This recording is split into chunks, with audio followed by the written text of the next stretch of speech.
Hi everyone, welcome to my classroom. Now we are going to discuss computation of tender price on the basis of previous years per unit cost. കഴിഞ്ഞ ക്ലാസ്സിൽ നമ്മൾ tender price calculate ചെയ്തു. അതെങ്ങനെയാണ് calculate ചെയ്ത്?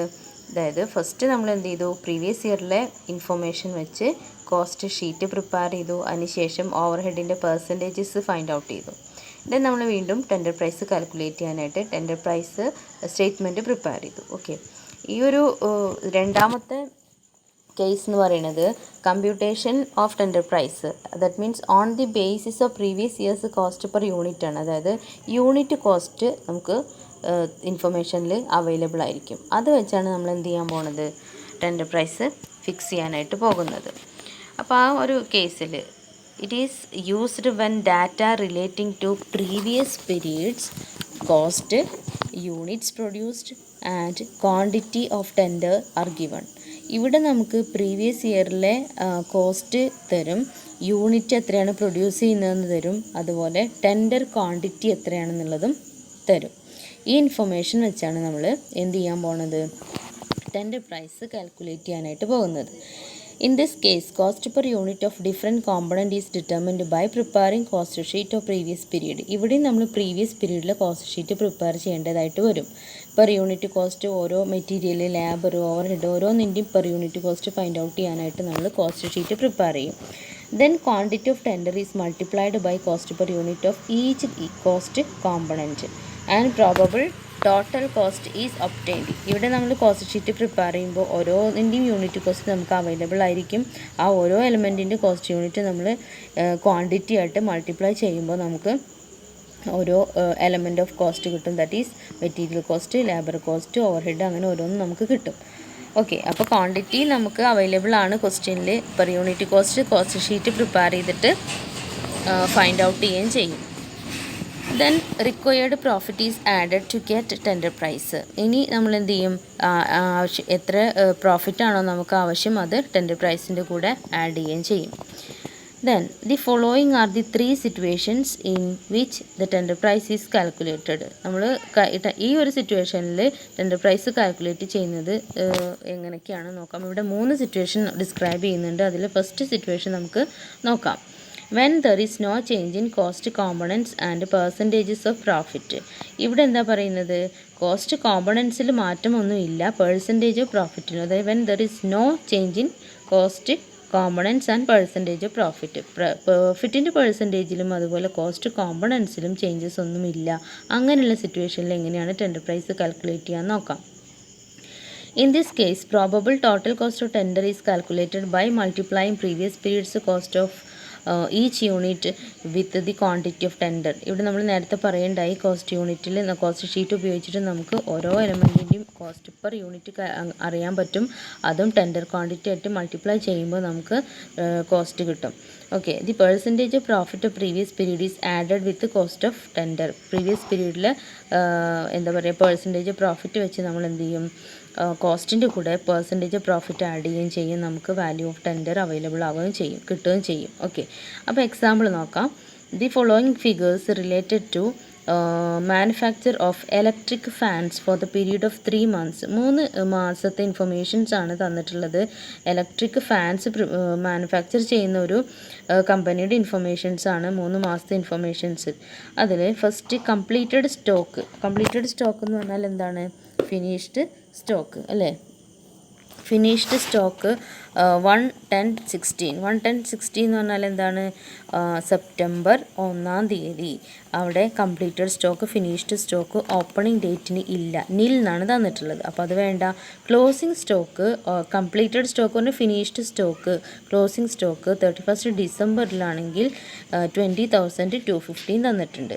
Then stock of material എന്ന് പറയുന്നത് first സെപ്റ്റംബറിലാണ് അല്ലേ. First സെപ്റ്റംബറിൽ opening stock of raw material 5,000 തന്നിട്ടുണ്ട്. Closing stock of raw material 3,500 തന്നിട്ടുണ്ട്. Factory wages, indirect charges, material purchased, sales, ഇത്രയും ഇൻഫർമേഷൻസ് നമുക്ക് അവൈലബിൾ ആണ്. പിന്നെ പറയുന്നത് എന്താണ്, number of fans manufacture during 3 months was. ഈ ഒരു 3 മാസം ഫാന് ഉണ്ടാക്കിയത് എത്ര എണ്ണമാണ്, 3000 ഫാനാണ് മാനുഫാക്ചർ ചെയ്തിട്ടുള്ളത്. സ്റ്റേറ്റ്മെൻറ്റ് ഓഫ് കോസ്റ്റ് നമുക്ക് പ്രിപ്പയർ ചെയ്യണം.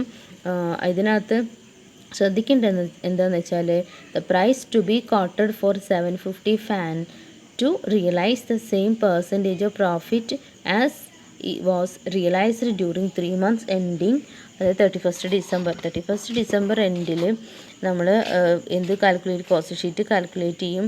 അതിലെ ഇൻഫർമേഷൻസ് വെച്ചിട്ട് നമുക്ക് 750 ഫാനുകൾ ഉണ്ടാക്കണം അല്ലേ. അപ്പോൾ 750 ഫാനിൻ്റെ കൊട്ടേഷൻ അല്ലെങ്കിൽ ടെൻഡർ പ്രൈസ് ഫിക്സ് ചെയ്യണം, കൊട്ടേഷൻ പ്രൈസ് ഫിക്സ് ചെയ്യണം. അപ്പോൾ ഏത് പ്രൈസാണ് ഫിക്സ് ചെയ്യേണ്ടത് എന്നുള്ളത് നമുക്ക് കിട്ടും. അതായത് കോസ്റ്റ് പെർ ഫാൻ നമുക്ക് ഓരോ കോസ്റ്റും നമുക്ക് അവൈലബിൾ ആയിരിക്കും. ക്വാണ്ടിറ്റി കൊണ്ട് മൾട്ടിപ്ലൈ ചെയ്ത് കഴിഞ്ഞാൽ ഓരോന്നും നമുക്ക് കണ്ടുപിടിക്കാൻ പറ്റും. ദെൻ സെയിം പെർസെൻറ്റേജ് ആണെന്ന് പറയുന്നുണ്ട് പ്രോഫിറ്റ്. അപ്പോൾ നമുക്ക് ആ പ്രോഫിറ്റും കൂടെ അങ്ങോട്ട് ആഡ് ചെയ്ത് കൊടുക്കുമ്പോൾ 750 ഫാൻ പ്രൊഡ്യൂസ് ചെയ്യാനായിട്ട് എത്ര കോസ്റ്റ് വരും, അതിൻ്റെ കൂടെ പ്രോഫിറ്റ് ആഡ് ചെയ്ത് കഴിഞ്ഞാൽ ഈ 750 ഫാനിന് നമുക്ക് ഒരു ഫാനിന് എത്ര രൂപ ഓഫർ ചെയ്യാൻ പറ്റും, അല്ലെങ്കിൽ ഓഫർ ചെയ്യാൻ പറ്റും എന്നുള്ളത് ഫൈൻഡ് ഔട്ട് ചെയ്യാൻ പറ്റും. ക്ലിയർ ആണോ? അപ്പോൾ നമുക്ക് തന്നിട്ടുള്ളത് എന്തൊക്കെയാണ്? ഫിനിഷ്ഡ് സ്റ്റോക്കിൻ്റെ ക്ലോസിങ് സ്റ്റോക്ക്, മെറ്റീരിയലിൻ്റെ ഓപ്പണിംഗ് സ്റ്റോക്ക്, അതുപോലെ എന്താ പറയുക, മെറ്റീരിയലിൻ്റെ ഓപ്പണിംഗ് മാത്രമല്ല ക്ലോസിങ്ങും തന്നിട്ടുണ്ട്. പിന്നെ ഫാക്ടറി വേജസും, പിന്നെ ഫാക്ടറി വേജസിന് പുറമെ ഇൻഡയറക്റ്റ് ആയിട്ടുള്ള ചാർജസും മെറ്റീരിയൽ പർച്ചേസ് ചെയ്തതും സെയിൽസും തന്നിട്ടുണ്ട്. ഓക്കെ, ഇനി നമുക്ക് സൊല്യൂഷനിലോട്ട് പോകാം. കോസ്റ്റ് ഷീറ്റ് ഹെഡിങ് കൊടുക്കുന്നു. For the 3 months ending, date നിങ്ങൾക്ക് തന്ന ഡേറ്റ് എഴുതുക 31st December 2018. 2 കോളം എമൗണ്ടിന് പ്രൊവൈഡ് ചെയ്യുക, ഒരു കോളം പെർട്ടിക്കുലേഴ്സ് കോളം. ഓക്കെ, ഇപ്പോൾ പെർട്ടിക്കുലേഴ്സ് ടു എമൗണ്ട് കോളം. ഇതിൽ opening stock of raw material നമുക്ക് ആദ്യം കാൽക്കുലേറ്റ് ചെയ്യേണ്ടത് പ്രൈം കോസ്റ്റ് ആണ്. പ്രൈം കോസ്റ്റിന് മെറ്റീരിയൽ കോസ്റ്റ്, ലേബർ കോസ്റ്റ് ഒക്കെയാണ് വേണ്ടത് അല്ലേ. അപ്പോൾ മെറ്റീരിയലിന് നമുക്ക് ഇവിടെ സ്റ്റോക്ക് തന്നിട്ടുണ്ട്, അതുകൊണ്ട് opening stock of raw material ആദ്യം എടുക്കുക 5000. Add purchases of raw material നോക്കൂ എത്രയാണ്, 32,500. കണ്ടോ, 32,500 ആണ് ഏത് മെറ്റീരിയൽ പർച്ചേസ്ഡ്. ക്ലിയർ അല്ലേ? അപ്പോൾ മെറ്റീരിയൽ പർച്ചേസ്ഡ് ആഡ് ചെയ്ത് കൊടുത്തു. അപ്പോൾ ഓപ്പണിങ്ങും മെറ്റീരിയൽ പർച്ചേസ്ഡും ആഡ് ചെയ്യുമ്പോൾ 37,500 കിട്ടി. ഇനി നമ്മൾ എന്താ ചെയ്യാൻ പോകുന്നത്? Closing stock of raw material less ചെയ്യണം. 3,500 ലെസ് ചെയ്തു. ലെസ് ചെയ്യുമ്പോൾ നമുക്ക് കോസ്റ്റ് ഓഫ് മെറ്റീരിയൽ കൺസ്യൂംഡ് കിട്ടി 34,000. ഓക്കെ, അപ്പോൾ മെറ്റീരിയൽ കോസ്റ്റ് കിട്ടി. ഇനി ഈ തന്ന ഇൻഫർമേഷൻ്റെ ഡയറക്റ്റ് എക്സ്പെൻസസ് എന്തെങ്കിലും ഉണ്ടോ നോക്കൂ. ഫാക്ടറി വേജസ് എന്ന് പറയുന്നത് ഡയറക്റ്റ് എക്സ്പെൻസ് ആണ്, വേജസ് ഡയറക്റ്റ് എക്സ്പെൻസ് ആണ്. അപ്പോൾ എന്ത് ചെയ്യുക, മെറ്റീരിയൽ കോസ്റ്റിൻ്റെ താഴെ ഫാക്ടറി വേജസ് കൊണ്ട് കൊടുക്കുക 75,000. അപ്പോൾ 75,000ഉം 34,000 മെറ്റീരിയൽ കൺസ്യൂംഡ് ഓൾറെഡി നമ്മൾ ഫൈൻഡ് ഔട്ട് ചെയ്തു. അപ്പോൾ എത്ര വരിക? 1,09,000 എന്ത് വരും? പ്രൈം കോസ്റ്റ് വരും. ഓക്കെ, അപ്പോൾ അതിന് മുന്നേ നമ്മൾ ശ്രദ്ധിക്കുക, 2 കോളം നമ്മൾ എമൗണ്ടിന് കൊടുത്തിട്ടുണ്ട്. ഒന്നിൽ total column, that is amount column, total amount column. രണ്ടാമത്തത് കോസ്റ്റ് പെർ ഫാനാണ്, കോസ്റ്റ് പെർ യൂണിറ്റ് ആണ്. ഒരു ഫാനിന് എത്ര കോസ്റ്റ് എന്നുള്ളത് വേണം നമുക്കല്ലേ. അത് വെച്ചിട്ടാണ് നമ്മൾ ഡാറ്റ, ആ ഒരു ഇൻഫർമേഷൻ വെച്ചാണ് നമ്മൾ ടെൻഡർ പ്രൈസ് ഫിക്സ് ചെയ്യാൻ പോണത്. അപ്പോൾ ഇവിടെ നമ്മൾ ആദ്യം കണ്ടത് മെറ്റീരിയലാണ്. മെറ്റീരിയലിൻ്റെ കോസ്റ്റ് പെർ യൂണിറ്റ് വേണം. എത്രയാണ് മെറ്റീരിയൽ? 34,000 ആണ് നമുക്ക് കിട്ടിയിട്ടുള്ളത്. അപ്പോൾ 34,000 എത്ര മെറ്റീരിയലാണ്, എത്ര ഫാനാണ് നമ്മൾ ഈ ഒരു ഇൻഫർമേഷനിൽ ചെയ്യുന്നത്? 3000 ഫാനാണ് അല്ലേ. അപ്പോൾ 34,000 ഡിവൈഡഡ് ബൈ 3,000 ഫാനാണ്. അപ്പോൾ ഒരു ഫാനിന് എത്ര രൂപയാണ് വരിക? 11.33 ആണ് വരിക. ഇനി മെറ്റീരിയൽ കൺസ്യൂംഡ് കഴിഞ്ഞു. മെറ്റീരിയലിൻ്റെ കോസ്റ്റ് നമുക്ക് മനസ്സിലായി, ഒരു യൂണിറ്റിന് 11 രൂപ 33 പൈസയാണ് വരിക. ഇനി ഫാക്ടറി വേജസ് നോക്കാം. വേജസ് 75,000 ആണ് അല്ലേ, 3000 ഫാനിനല്ലേ. അപ്പോൾ 75,000 ഡിവൈഡഡ് ബൈ 3,000 ഫാന് അല്ലേ. അപ്പോൾ 3000 ഫാൻ ഉണ്ടാക്കാൻ വേജസ് എത്ര കൊടുത്തിട്ടുണ്ട്? 75,000 രൂപ കൊടുത്തിട്ടുണ്ട്. അപ്പോൾ ഒരു ഫാനിന് 25 രൂപയാണ് അവർക്ക് പോയിട്ടുള്ളത്. അപ്പോൾ 75,000 ഡിവൈഡഡ് ബൈ 3,000. ഓക്കെ, അപ്പോൾ ഇത് അറിയാത്തവർ എന്ത് ചെയ്യുക? വർക്കിംഗ് നോട്ട് എന്ന് പറഞ്ഞിട്ട് ഞാൻ പറയുന്ന സമയത്ത് ഈ പെർ യൂണിറ്റ് കോസ്റ്റ് കണ്ടത് അങ്ങനെ എഴുതി വയ്ക്കുക. 34,000 ഡിവൈഡഡ് ബൈ 3,000 ആണ് 11.33. അതുപോലെ 75,000 ഡിവൈഡഡ് ബൈ 3,000 ആണ് 25. ഓക്കെ, ഇനി പ്രൈം കോസ്റ്റ് എന്ന് പറയുന്നത് 1,09,000 ആണ്. രണ്ടും കൂടെ ആഡ് ചെയ്യുമ്പോൾ വരിക. അത് ഡിവൈഡഡ് ബൈ 3,000 വരുമ്പോൾ 36.33 വരും. ഇനി ഇൻഡയറക്റ്റ് ചാർജസ്, അതായത് ഫാക്ടറി ഓവർ ഹെഡാണ് നമുക്ക് ആഡ് ചെയ്യാനുള്ളത്. അപ്പോൾ പ്രൈം കോസ്റ്റിന് കൂടെ ആഡ് ഫാക്ടറി ഓവർ ഹെഡ് എന്ന് എഴുതുക. ഓക്കെ, അങ്ങനെ എഴുതിയതിന് ശേഷം ആഡ് ഫാക്ടറി ഓവർ ഹെഡ് എന്ന് എഴുതി അണ്ടർലൈൻ ചെയ്യുക. അതിന് താഴെ ഇതിലൊരു ഐറ്റേ ഉള്ളൂ ഇൻഡയറക്റ്റ് ചാർജസ് എന്ന് പറഞ്ഞിട്ട്. ഇൻഡയറക്റ്റ് ചാർജസ് 12,500 അത് ഡയറക്റ്റായിട്ട് എഴുതി. അതിൻ്റെ ഒരു യൂണിറ്റിന് എത്ര വരിക, ഡിവൈഡഡ് ബൈ 3000 ചെയ്ത് നോക്കൂ. അപ്പോൾ എന്താ വരിക, 4.17 ആണ് വരിക. ഓക്കെ, അപ്പോൾ ഫാക്ടറി ഓവർ ഹെഡ് ആഡ് ചെയ്യുമ്പോൾ നമുക്ക് കിട്ടുന്നത് ഫാക്ടറി കോസ്റ്റാണ്. എന്തുകൊണ്ടാണ് ഇവിടെ കോസ്റ്റ് ഓഫ് പ്രൊഡക്ഷൻ എഴുതിയത്? കാരണം ഓഫീസ് ഓവർ ഹെഡ് ഒന്നും ഇല്ല. അപ്പോൾ നമ്മൾ എന്ത് ചെയ്തു, ഡയറക്റ്റായിട്ട് കോസ്റ്റ് ഓഫ് പ്രൊഡക്ഷൻ എഴുതി. അപ്പോൾ നിങ്ങൾ വിചാരിക്കും ഫാക്ടറി ഓവർ ഹെഡ് ആഡ് ചെയ്ത് കഴിഞ്ഞാൽ ഇവിടെ ഫാക്ടറി കോസ്റ്റ് അല്ലേ എഴുതുക, എന്തുകൊണ്ടാണ് കോസ്റ്റ് ഓഫ് പ്രൊഡക്ഷൻ എഴുതിയത്? കാരണം എന്താണ്, ഇവിടെ ഓഫീസ് ഓവർ ഹെഡ് ഒന്നും തന്നിട്ടില്ല, വേറെ ഒരു ഓവർ ഹെഡും തന്നിട്ടില്ല. അപ്പോൾ ഇതന്നെയാണ് കോസ്റ്റ് ഓഫ് പ്രൊഡക്ഷൻ പ്രൊഡ്യൂസ് ചെയ്യാൻ വന്നിട്ടുള്ള കോസ്റ്റ് എന്ന് പറയുന്നത്, 1,21,500. ഇനി ഫിനിഷ്ഡ് സ്റ്റോക്കിൻ്റെ ക്ലോസിംഗ് സ്റ്റോക്ക് നമുക്ക് തന്നിട്ടുണ്ട്. ഓപ്പണിംഗ് നിൽ എന്നല്ല എഴുതിയിട്ടുള്ളത്. അപ്പോൾ ഓപ്പണിംഗ് ആഡ് ചെയ്യാണ് വേണ്ടത്, അത് നില്ലാണൊന്നുമില്ല. അപ്പോൾ ക്ലോസിംഗ് ലെസ് ചെയ്യുക, less closing stock of finished goods 20,250. Okay, അപ്പോൾ 20,250 ക്ലോസിംഗ് സ്റ്റോക്ക് ലെസ് ചെയ്ത് കഴിഞ്ഞാൽ CGS കിട്ടും. What is CGS? Cost of goods sold 1,01,250 കിട്ടും. ഇനി എന്ത് ചെയ്യണം, പ്രോഫിറ്റ് കാണണം അല്ലേ. പ്രോഫിറ്റ് നമുക്ക് എന്ത് ചെയ്യണം, ഇതിൻ്റെ കൂടെ ആഡ് ചെയ്ത് കൊടുക്കണം. അപ്പോൾ നമുക്ക് profit percentage of profit on cost, percentage of profit on cost എന്ന് പറയുമ്പോൾ സെയിൽസ് നമുക്ക് സെയിൽസ് തന്നിട്ടുണ്ട്. ക്വസ്റ്റ്യൻ നോക്കൂ, ഒരു മിനിറ്റ് ക്വസ്റ്റ്യൻ നോക്കുക. കണ്ടോ, സെയിൽസ് 1,12,500 1,12,500 തന്നിട്ടുണ്ട്. ഇനി കോസ്റ്റ് ഷീറ്റിലേക്ക് വരിക. കോസ്റ്റ് ഓഫ് ഗുഡ്സ് സോൾഡ് നമ്മളവിടെ കണ്ടിട്ടുണ്ട്. പ്രോഫിറ്റ് എന്ന് എഴുതിയിട്ട് അവിടെ എമൗണ്ട് എഴുതാതെ ഒരു വരയിട്ട്, അതായത് ഒരു ലൈൻ ഇട്ടതിന് ശേഷം നമ്മൾ എന്തത് സെയിൽസ് എഴുതുക, 1,12,500 എഴുതുക. എന്നിട്ട് നിങ്ങൾ എന്ത് ചെയ്യണം, ഈ പ്രോഫിറ്റിൻ്റെ ബ്രാക്കറ്റിൽ എഴുതുക സെയിൽസ് മൈനസ് CGS അല്ലെങ്കിൽ ടോട്ടൽ കോസ്റ്റ്. അങ്ങനെ എഴുതിയാലും മതി. സെല്ലിംഗ് ഡിസ്ട്രിബ്യൂഷൻ ഓവർഹെഡ് ആഡ് ചെയ്ത് കഴിഞ്ഞാലാണ് നമുക്ക് ടോട്ടൽ കോസ്റ്റ് കിട്ടുക. ഇവിടെ അതില്ലാത്തതുകൊണ്ട് തന്നെയാണ് ഈ കോസ്റ്റ് ഓഫ് ഗുഡ്സ് സോൾഡ് തന്നെയാണ് ടോട്ടൽ കോസ്റ്റ് എന്ന് പറയുന്നത്. അപ്പോൾ പ്രോഫിറ്റ് കിട്ടണമെന്നുണ്ടെങ്കിൽ എന്ത് ചെയ്യുക, സെയിൽസ് എന്ന് CGS ലെസ് ചെയ്യുക. അപ്പോൾ ഈ സെയിൽസ് 1,12,500 നിന്ന് CGS 1,01,250 അങ്ങോട്ട് ലെസ് ചെയ്ത് കൊടുക്കുക. അപ്പോൾ നമുക്ക് എന്ത് കിട്ടും, പ്രോഫിറ്റ് എത്ര കിട്ടും, 11,250 കിട്ടും. ഓക്കെ, എന്താ കിട്ടുക, 11,250 നമുക്ക് എന്ത് കിട്ടും, പ്രോഫിറ്റ് കിട്ടും. ക്ലിയർ അല്ലേ? ഇനി നമുക്ക് ഇവിടുന്ന് എന്ത് ചെയ്യണം, എത്ര പെർസെൻറ്റേജ് പ്രോഫിറ്റ് ആണെന്ന് കണ്ടുപിടിക്കണം. അതെങ്ങനെയാണ് കണ്ടുപിടിക്കുക? ഇപ്പോൾ കോസ്റ്റ് ഷീറ്റ് നിങ്ങൾക്ക് ക്ലിയർ അല്ലേ, തന്ന ഇൻഫർമേഷൻ വെച്ച് പ്രോഫിറ്റ് വരെ നമ്മൾ ഫൈൻഡ് ഔട്ട് ചെയ്തിട്ടുണ്ട്. അതിൽ കോസ്റ്റ് ഓഫ് പ്രൊഡക്ഷൻ വരെ നമ്മൾ പെർ യൂണിറ്റ് കോസ്റ്റ് കണ്ടു. അതിനുശേഷം ഇനി നമ്മൾ ചെയ്യാൻ പോകുന്നത് പെർസെൻറ്റേജ് ഓഫ് പ്രോഫിറ്റ് കാൽക്കുലേറ്റ് ചെയ്യണം. അപ്പോൾ കോസ്റ്റിൻ്റെ മുകളിൽ കോസ്റ്റിൻ്റെ മുകളിലാണെങ്കിൽ നമുക്ക് നെക്സ്റ്റ് ചെയ്യാൻ നല്ല എളുപ്പമായിരിക്കും. കോസ്റ്റിൻ്റെ മുകളിലാണ് ചെയ്താൽ മതി. ഓക്കെ, അപ്പോൾ കോസ്റ്റിൻ്റെ മുകളിൽ എത്ര പെർസെൻറ്റേജ് നമുക്ക് നോക്കാം. ഇവിടെ പ്രോഫിറ്റ് എത്ര നമുക്ക് കിട്ടിയിട്ടുള്ളത്, 11,250 ആണ്. അത് ഡിവൈഡഡ് ബൈ കോസ്റ്റ് നോക്കുക, 1,01,250 ആണ് ഇൻറ്റു 100. അപ്പോൾ എത്ര പെർസെൻറ്റേജ് പ്രോഫിറ്റ് എന്നുള്ളത് നമുക്ക് കിട്ടി.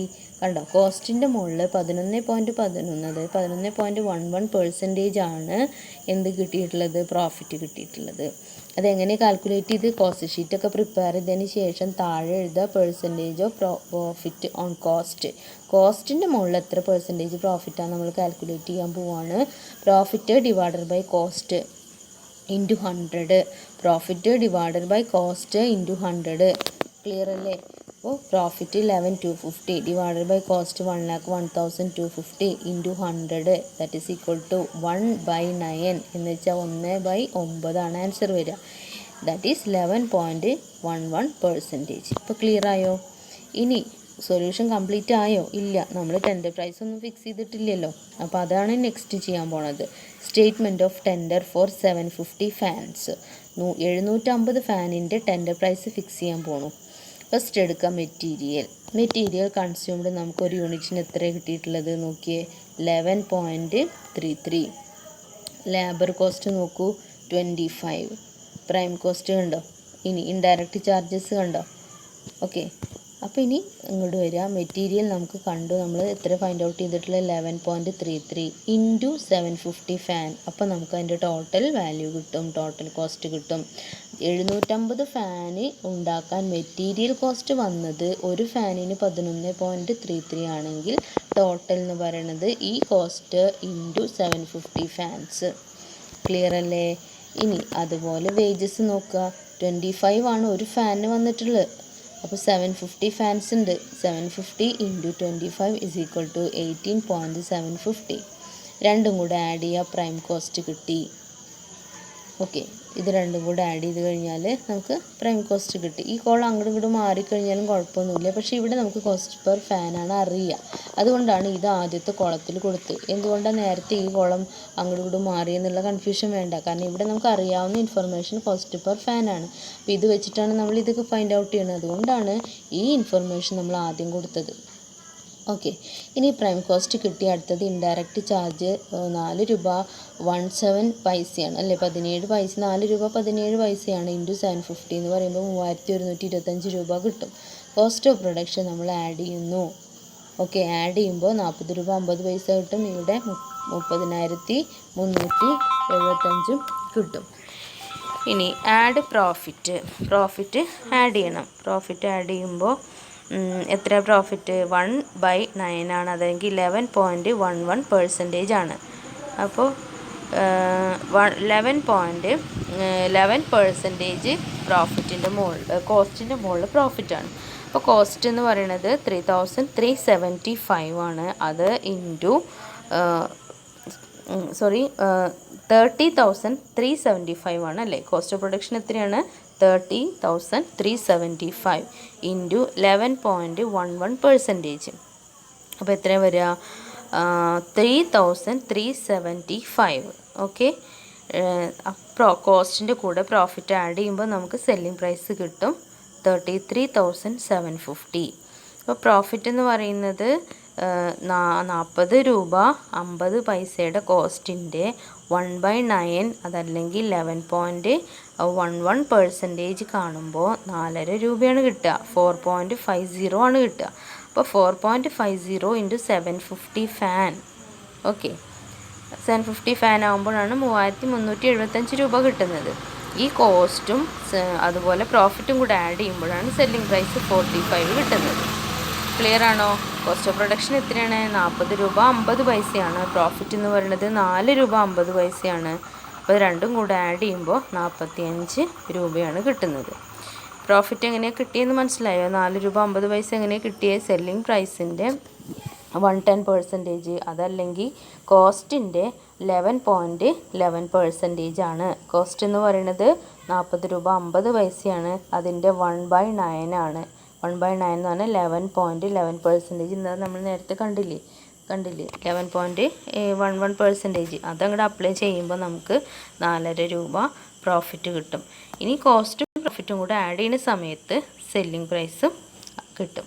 അപ്പോൾ 750 ഫാനിൻ്റെ സെല്ലിംഗ് പ്രൈസ് എന്ന് പറയുന്നത് എത്രയാണ്? 45 രൂപയാണ്. ക്ലിയർ അല്ലേ?